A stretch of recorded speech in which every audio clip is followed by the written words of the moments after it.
بسم اللہ الرحمن الرحیم۔ بنی اسرائیل میں دو شخص عابد تھے اور ایک سوسن نامی عبادت گزار لونڈی بھی تھی۔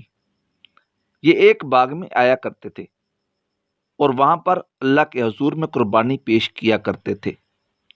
یہ دونوں عابد سوسن کے عشق میں مبتلا ہو گئے، لیکن ہر ایک نے دوسرے سے اس کو چھپایا اور ہر ایک درخت کے پیچھے چھپ کر اس کو دیکھنے لگا۔ اس طرح سے ان کی خود ایک دوسرے پر نگاہ پڑ گئی اور ایک دوسرے سے پوچھا، تم یہاں کیسے آئے؟ اس طرح سے ان کا مقصد فاش ہو گیا کہ دونوں ہی سوسن کی محبت میں یہاں آئے ہیں۔ پھر ان دونوں نے طے کیا کہ ہم مل کر اس کو بھٹکائیں گے۔ چنانچہ انہوں نے سوسن سے کہا، تجھے تو پتا ہے کہ بنی اسرائیل کی قوم ہماری بات پر کتنا یقین رکھتی ہے۔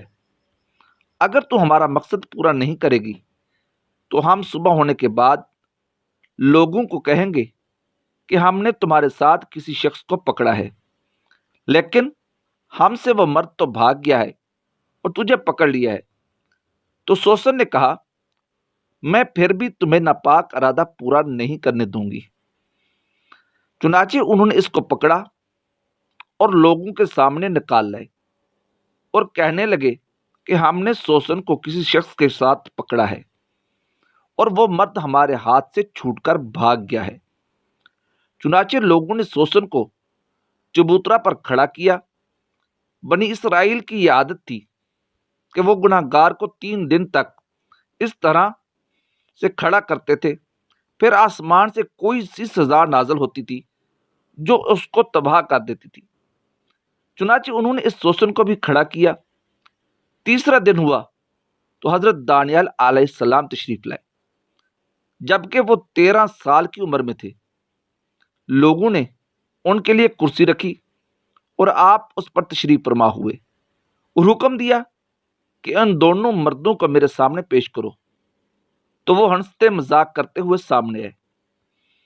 آپ نے ان میں سے ایک کو الگ کر کے پوچھا، تو نے سوسن کو کس درخت کے پیچھے دیکھا تھا؟ تو اس نے کہا، سیب کے درخت کے پیچھے۔ پھر دوسرے سے پوچھا، تم نے سوسن کو کس درخت کے پیچھے گناہ میں دیکھا تھا؟ تو ان دونوں کے بتلانے میں اختلاف ہو گیا۔ پھر آسمان سے آگ نازل ہوئی اور دونوں کو جلا کر راکھ کر دیا اور سوسن کو رہا کر دیا گیا۔